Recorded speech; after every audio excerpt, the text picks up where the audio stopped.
welcome back to another episode of Canary Island. I thought we'd go straight into some highlights, and the first victory we got of our season was Norwich 2, Arsenal 1. The first goal coming from Big Andy Carroll, making his mark already, not letting anything lie. And it wasn't that long afterwards that Sebastian Basson got himself on the score sheet from a corner. Nods it in nicely, very professionally done. It was a good goal, actually, and it was a good game. It's surprising to be able to beat one of the bigger teams in the Premier League so early. Obviously, Arsenal had a disappointing season last year. Koscielny gets a goal for them, but they did win the Champions League, as I mentioned. Beating the current Champions League holders is no mean feat. The next game we had was against Stoke. They did get a man sent off, but we took the lead before that. It was Nathan Redmond getting on the score sheet. You'll see we play some nice football here. And it's nice to see Redmond fitting in again. Obviously, he had a really good season last season for us. If he can keep that up this year, he's going to be pivotal to how we play, cutting in from the right side, knock it in with his left.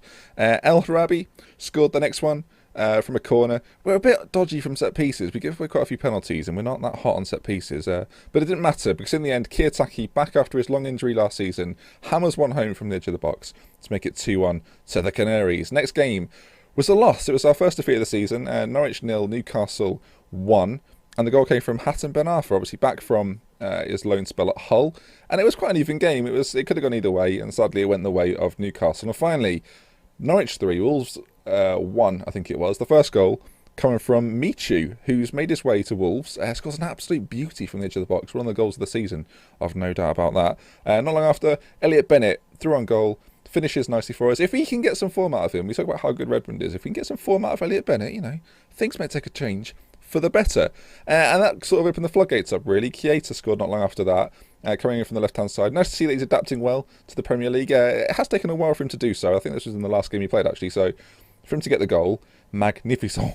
And then finally, Zarate didn't have as much of an impact last season as I'd hoped, but now we're in Europe, he's going to be used a lot more, and he finishes calmly to the goalkeeper's left-hand side. So that's the end of the highlights. Let's see how the rest of our form went. So then, if we take a look at the fixtures that we've had since we last met, that was on the opening day of the season when we drew 1-1 with Liverpool. We made it through the Europa League playoff. We've made it into Group A. In our group, pretty tricky. A couple of difficult teams in there. Braga and Spartak Moscow are no easy feat. We beat Sturm Graz, I think it was. Yeah, and then we drew 3-3 with Braga. It was quite an emotional game. I've been using Owen Clayton. I've talked about Owen Clayton quite a lot.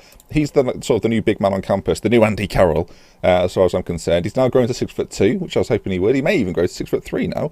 But he's been on fire for us in Europe. He's got 5 goals in 4 starts and 2 sub appearances for a 17-year-old. That is incredible form. Where else have we got on then? In the Capital One Cup, we've gone through to the next round in that. We'll be playing against Nottingham Forest. And in the Premier League, our form's been good. A couple of draws in there that I didn't show you because they're a bit boring, against Manchester United and Crystal Palace, as well as... Do you know what? I think that's it. So we'll move on today against Middlesbrough. Now, the reason why I play against Middlesbrough is because I want to sort of assert my dominance against these lower league teams. Obviously, being in the Europa League is a little bit more difficult to kind of get the balance right between facing teams that you should be beating and facing teams that are a bit trickier. And so far, it's looking pretty good. We're 4th in the league. Middlesbrough are 19th. So in reality, we should beat this team. But we all know what football managers like. You can throw a spanner in the works every now and then.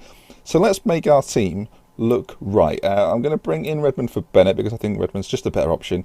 I'm going to play Clayton. Obviously, I did sign Andy Carroll to kind of play that role, but Clayton's in such hot form that I want to keep him. And all of a sudden, our sort of reserve bench area is looking quite vast, which is just what you want. Housen and Cork play particularly well in the middle. We're uncounterbalanced, even against Middlesbrough at home.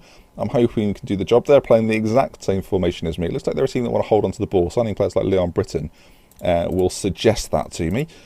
4th place so far, though. Things are looking pretty good. And Borough is a game that we always want to win. Because, as I say, you want to beat the teams that you should be beating. And if you're not beating those teams, then it's just going to hold me back later in the year. And that's not what I want. I want to assert my dominance. I want to get into... it may be unrealistic, but I want to get top 6 again. Maybe top 5, top 4, maybe. I guess we'll have to wait and see. Although it's in 2D there, 3D there, so I'm going to put it into 2D Classic. And I'm going to put it into Key before I forget. Oh, I love those extended highlights. Anyway, let's hope we can start off with a bit of a bang. 10 minutes in, plenty of action. Oh no, in fact, there is a highlight. Joel Ward's been good for us on the right-hand side. He's playing right back for us. He's just a player that we could have gone for a couple of seasons ago, to be honest, but we really just wanted to get a solid player who can play there for a few years. I know the save's not going to continue that long, but, hypothetically, you want him to have that confidence that he's going to be there for quite some time. These highlights are a little bit slow, so I'm going to speed them up a tad though I think we may score from this opportunity. I can sense it. Olsen on the second chance. Oh, Owen Clayton really got to be putting that away. You'd expect a little bit better from us there, really. Kiyotaki, though, keeps the ball, and he's tackled. And Middlesbrough are hustling well early on in the game. Now, if they lose this, it looks like Borough are going to go bottom, so they're fighting for their lives down there. As the ball's whipped in. Susie with a big header away, but they're working it, and we're not great from set pieces, and John Roddy does not like the ball near him at all, as we've come to learn. Clayton misses out on a header. You'd expect Andy Carroll to win that, so you want Clayton to be doing the same thing. They've also got a Clayton, as Mason's through on goal and nearly scores against us. I may switch to control. If we are the better team, which I believe we are, we started off on the counter because teams usually come out of the box quite quickly against us. So we're going to switch to control, and hopefully we can make something of it. I'm not sure if Middlesbrough made any big signs. Obviously, we noticed Leon Britton earlier. Keita, one of our sort of new boys, giving the ball away pretty poorly. But I can see a few familiar faces in there for the Borough side as they make their way down the left. Whipped in, a Mason at the front post. Oh, things are going to have to change. That knocks us right down to 8th. It's very competitive at the top there, but a goal conceded. Another highlight before half-time. So it's not over yet. There's still time for us to come back into this. We will make some changes at half-time if we fail to score here.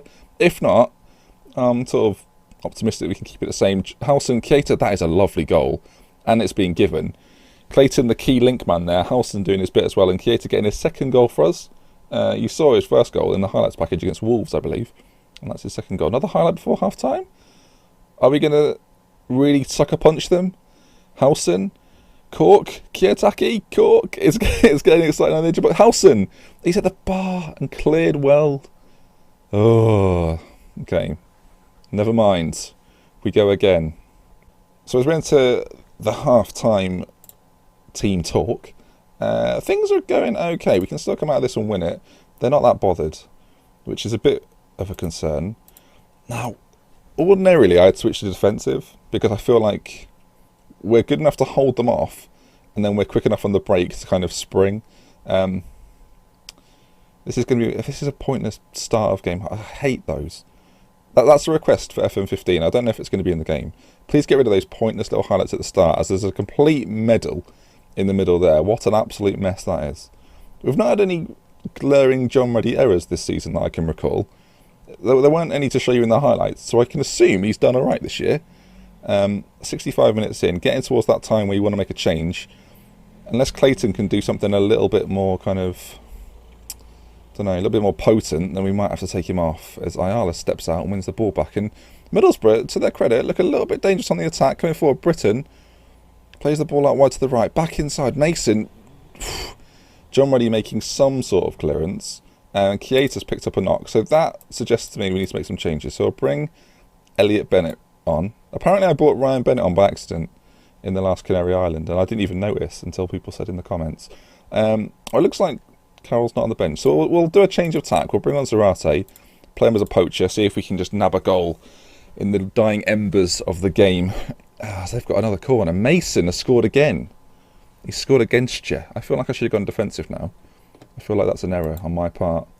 We'll do it now, though. We've got enough time to do it. If it's not working with 5 to go, perhaps we'll change it round again, as we've got a highlight with not long left. Now, a draw isn't awful, but we should really be beating this team as Zarate goes close. Wins a corner. That's a chance we've got to be putting away, in my book. Kiyotaki swings in the corner, back out to him. And I hate that as well. I hate the fact they just leave it. He's a good player. The highlight continues, though. Zarate, Howson. Howson is a workhorse. We really need to win this game, though. I'm not happy. But we seem to be asserting our dominance here as Redmond slips in. Zarate, that is a lovely little nod, but it's been given offside. I can't believe it. I can't believe it. We had a stupid loss to Newcastle as well, and now it looks like we're going to get another one against Middlesbrough. And my friend Peter will be absolutely delighted with this, and that makes it all that bit worse. And there we have it. Borough beat us. Oh, how annoying. Just as I mentioned, they're a team that we really want to be asserting our dominance against. They come along and beat us, and I've told them it was a pleasing performance. It wasn't. It was dreadful, and I should have slammed them. We've had the better of the game. They've got lucky, in all honesty. Oh, I can't believe it. Anyway, Thanks for watching this episode of Canary Island. I hope you've enjoyed it. I'll be back again on Friday for another one. Tomorrow will be the climax of the network game that Jack abandoned me with. But from me, Dr. Benchy, thank you very much for watching. Goodbye.